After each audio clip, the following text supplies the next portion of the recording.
Hey, hey, hey! Welcome back, everyone. I'm Michael, and you're listening to the English Learning Podcast, the place where we talk, laugh, share stories, and help you sound more natural, more confident, and more fluent in English every single day. And I'm Sara. So happy you're here. Whether you're listening while you're making breakfast, driving to work, going for a walk, or just lying on the sofa doing absolutely nothing, welcome. You've made a great choice. You have, because today we are talking about something that I genuinely get asked about all the time. People message us and say, Michael, I study English every day, but I still don't feel fluent. I still feel stuck. What am I doing wrong?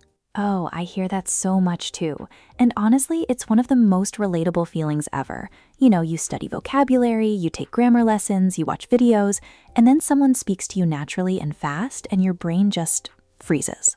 Exactly. And today, we're going to fix that.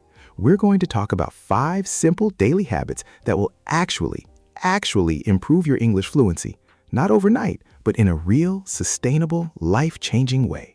And these are not generic boring tips like just watch movies or read a dictionary.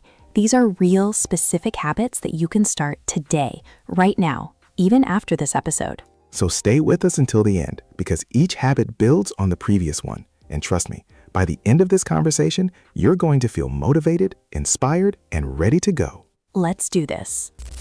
All right, so let's dive straight into habit number 1. And this one is probably the most misunderstood habit in language learning. Sara, what do you think most people do wrong when it comes to listening? Oh, great question.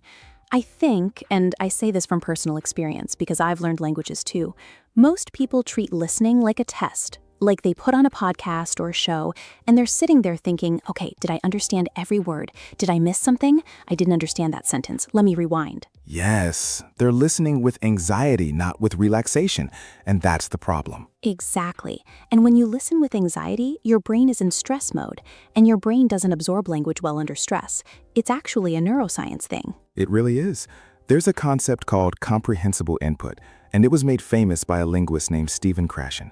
The idea is simple. You acquire language naturally when you listen to content you can mostly understand. Not perfectly, maybe 70 to 80%, but enough to follow along and stay engaged. And I love that idea because it takes the pressure off. You don't need to understand every word.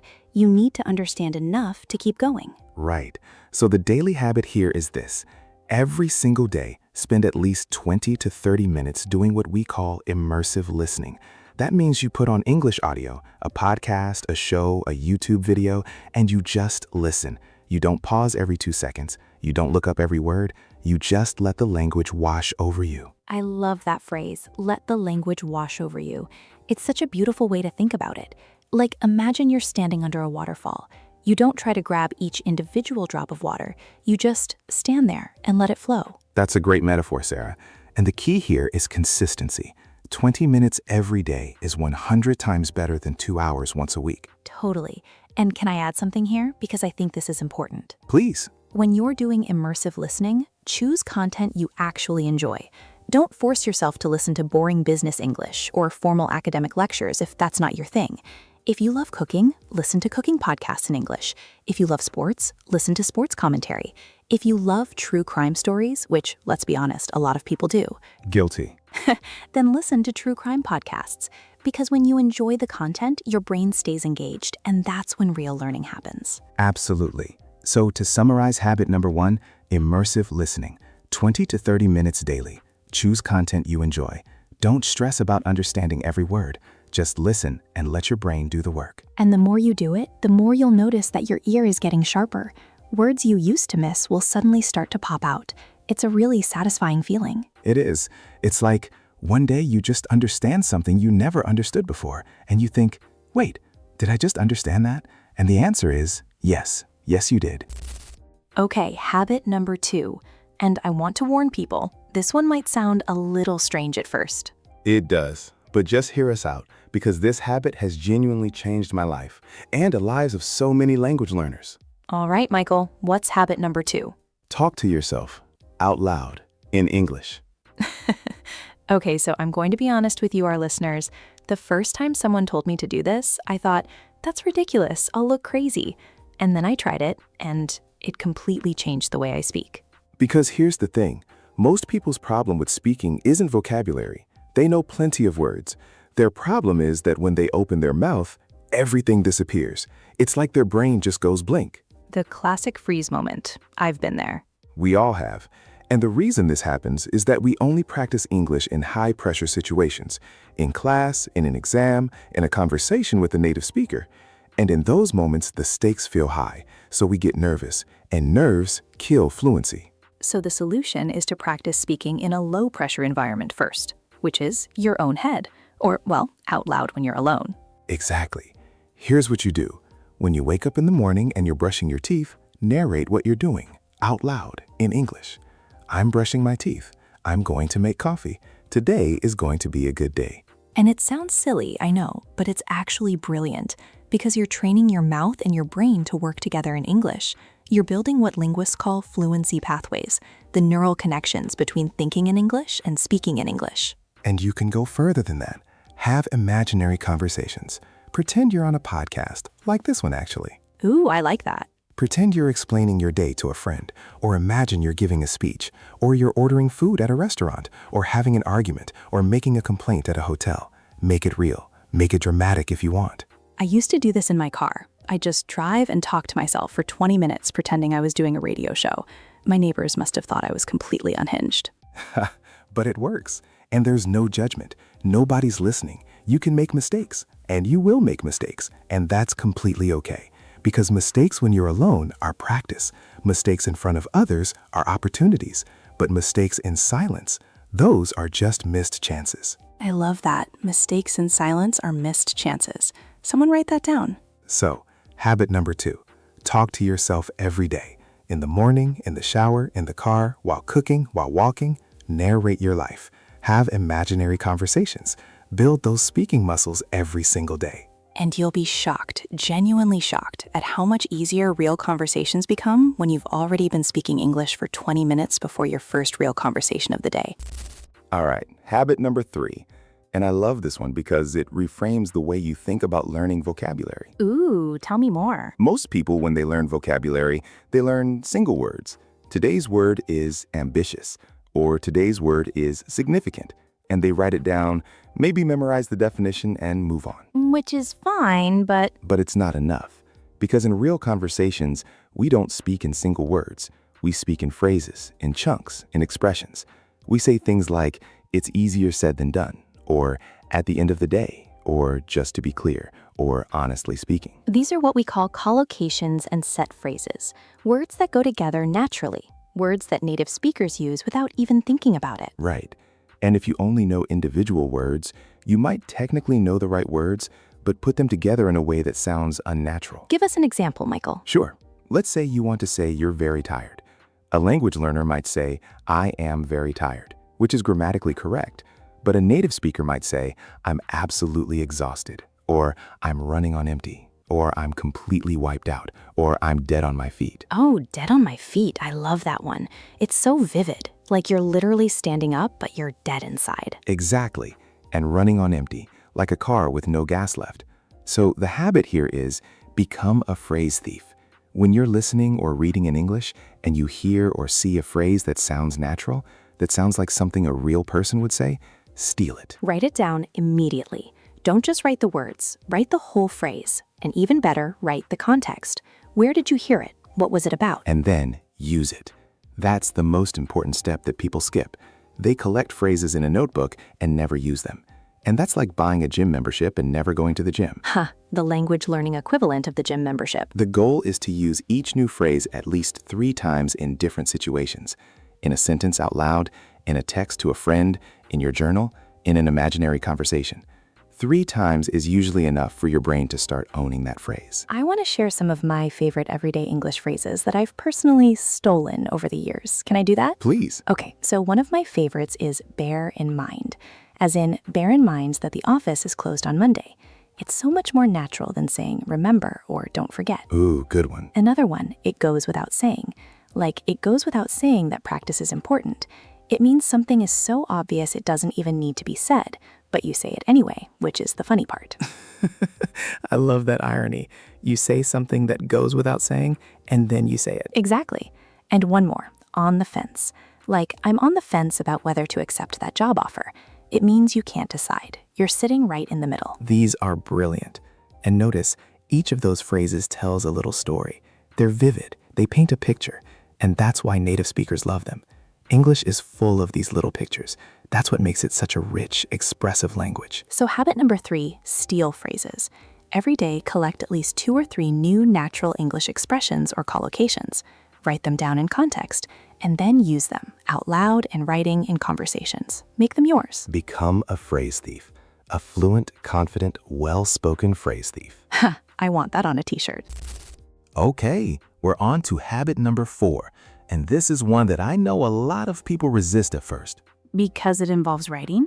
Because it involves writing, and a lot of people think, I want to speak better. Why do I need to write? And that's such a fair point, honestly. So make the case for it, Michael. All right, so here's the thing. Writing and speaking are more connected than most people realize.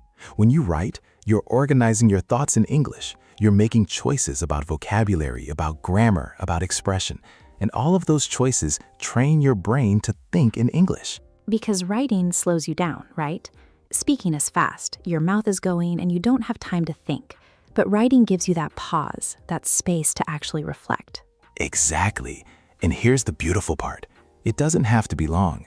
This habit is called the 5-minute English journal for a reason. 5 minutes. That's it. What do you write about? Anything. Literally anything. What you did today, what you're thinking about, a dream you had, a conversation you had, something you saw on the news, something funny that happened, something that annoyed you, which is actually great for learning expressive English. Oh, nothing teaches you new vocabulary like complaining in a foreign language. So true. You'll reach for words you didn't even know you needed. And that reaching, that effort, is where learning happens. I want to share something personal here. When I was learning English more intensively a few years ago, I started keeping a small journal. And at first, my entries were like, today I woke up, I ate breakfast, the weather was nice. Very basic. Very safe. Very safe. But then, after a few weeks, I started pushing myself. I started trying to write more interestingly. Like instead of the weather was nice, I wrote, the morning was crisp and clear. The kind of morning that makes you feel grateful to be alive.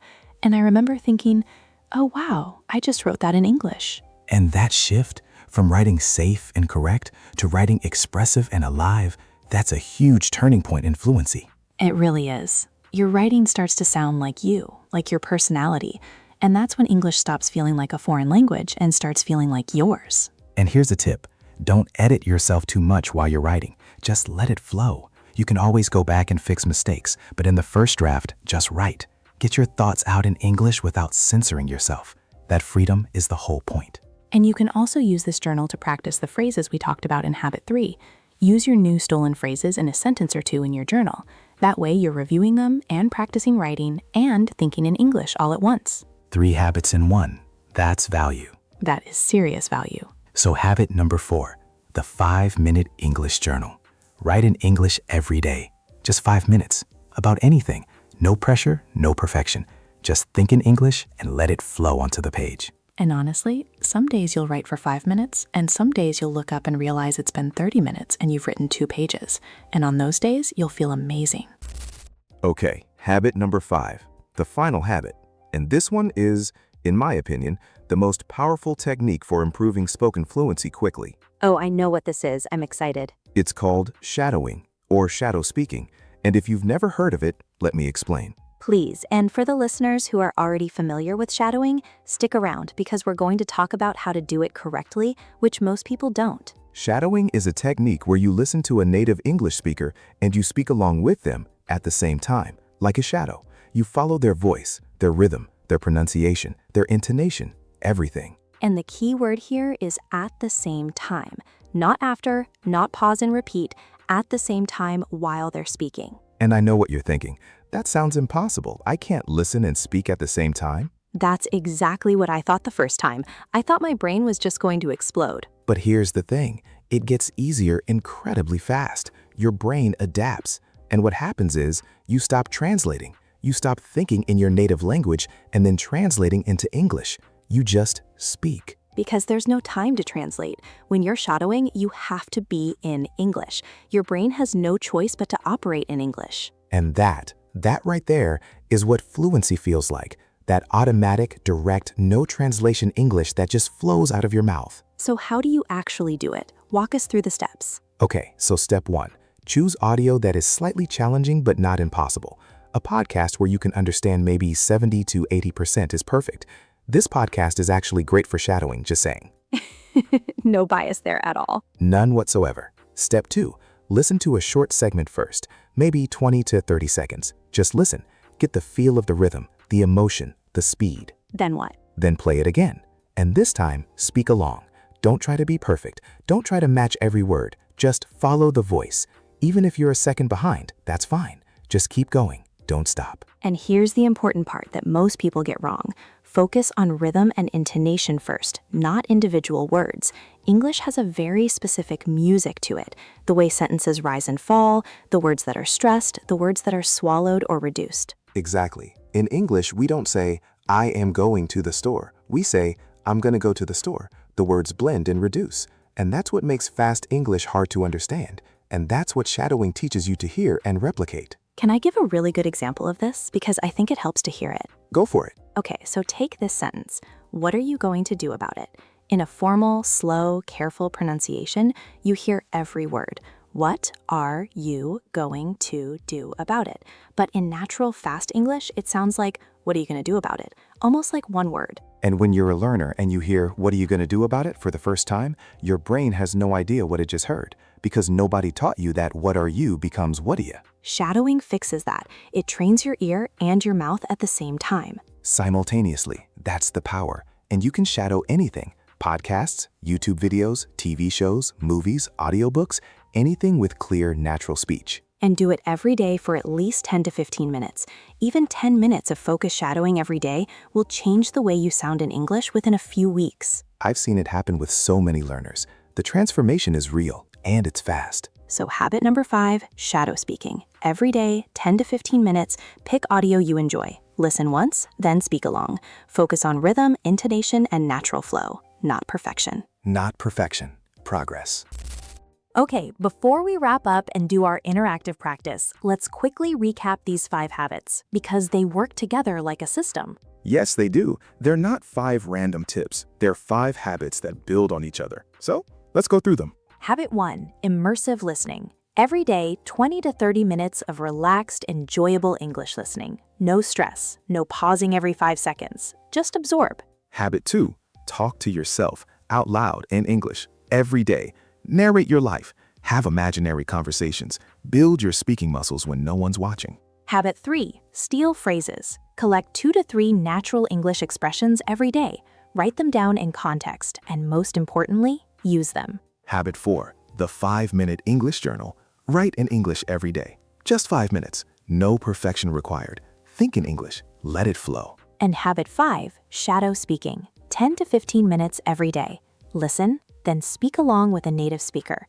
Copy the rhythm, copy the music. Make it yours. If you do all 5 of these habits every day, honestly, within a month, you will feel a difference. Within 3 months, other people will notice a difference. And it doesn't have to feel like studying. That's the beautiful thing. These habits can fit into your everyday life. You can listen while you commute. You can talk to yourself while you cook. You can shadow while you walk. You can write your journal before bed. English fluency doesn't require a classroom. It requires daily habits. Small, consistent, intentional habits. And speaking of consistency, if you're finding value in this podcast, please do us a small favor and hit that like button. It genuinely helps more people find us, which means more learners get the help they need. And subscribe if you haven't already. We post new episodes regularly, and every episode is designed to help you sound more natural, more confident, and more fluent in real everyday English. We're building a community of English learners here, and we'd love for you to be part of it. So subscribe, turn on notifications, and come back every week. All right. Now for one of my favorite parts of the episode, our interactive English practice section. This is where we ask you questions, and we want you to actually think about the answers. In English, out loud if possible. Don't just think it in your head, say it out loud. Remember habit number 2, talking to yourself. Use it right now. Okay, first question, and we'll give you a moment to think and answer before we move on. Ready? Here we go. Question 1. Think about your current English learning routine. Which of the 5 habits we talked about today do you already do, and which one is new to you? Take a moment, think about it, maybe say it out loud right now. I already do habit number, and the new one I want to try is... Good. Now question 2. Think about a time when you tried to speak English and your brain wouldn't blink. What happened? And how do you think the habits we talked about today might help prevent that? Really think about that situation. Try to describe it in English. What were you feeling? What did you say or not say? How did it end? Great. And question 3. This one is about phrases. Can you think of an English phrase or expression that you really love? Something that sounds natural and interesting to you? Maybe something you've heard in a movie, a song, a podcast. Think of that phrase, say it out loud, and then try to use it in a sentence. That's habit number 3 in action, right now. You're already practicing. You're already building fluency. Right here, right now. Okay, let's do a quick expression highlight. Throughout today's conversation, we used a lot of great natural English phrases, and I want to bring a few of them back because repetition is how language sticks. Great idea. Let's do it. First one, let the language wash over you. We said this when we talked about immersive listening. It means to stop trying so hard and just let the experience flow naturally. Don't stress about every word. Just let the language wash over you. Beautiful phrase. Very natural, very poetic. You can use it for music, for reading, for any experience that you want to absorb without overthinking. Second phrase, running on empty. We mentioned this as an alternative to I'm very tired. It means you have no energy left, like a car with no fuel. I've been working since 6 a.m. I'm absolutely running on empty. Third one, on the fence, meaning you can't decide. You're in the middle, neither here nor there. I'm still on the fence about whether to try shadowing, but after today, I think I'm going to give it a shot. And give it a shot. That's another great phrase. It means to try something. I've never kept a journal before, but I'm going to give it a shot. Fourth expression, it goes without saying. We used this earlier. It means something is so obvious, it barely needs to be stated. It goes without saying that consistency is the key to fluency. And the fifth one, and I think this is my favorite from today, become a phrase thief. It means actively collecting and borrowing natural expressions that native speakers use. The best way to sound natural in English is to become a phrase thief. Use these phrases this week. Put them in your journal. Use them when you talk to yourself. Shadow them if you want. Make them yours. Okay, we're getting close to the end of today's episode, and I just want to say thank you so much for spending this time with us, genuinely. We know you have a lot of choices when it comes to how you spend your time and what you listen to. And the fact that you chose to spend it here, learning English, working on your fluency, that says a lot about you. It says you're serious. It says you're committed. And that commitment, that's the single biggest predictor of success in language learning. Not talent, not intelligence, commitment. So keep going, even on the days when it feels slow, even on the days when you make mistakes, even on the days when you feel like you'll never be fluent. Keep going. Because fluency isn't a destination, it's a direction. And every single day that you practice, even for 10 minutes, you are moving in that direction. Now, before we go, we have one final question for you, and we really want to hear from you on this one. Write it in the comments below. The question is, out of the 5 habits we talked about today, immersive listening, talking to yourself, stealing phrases, the 5-minute journal, and shadow speaking, which one are you going to commit to starting tomorrow? Not next week, not someday, tomorrow.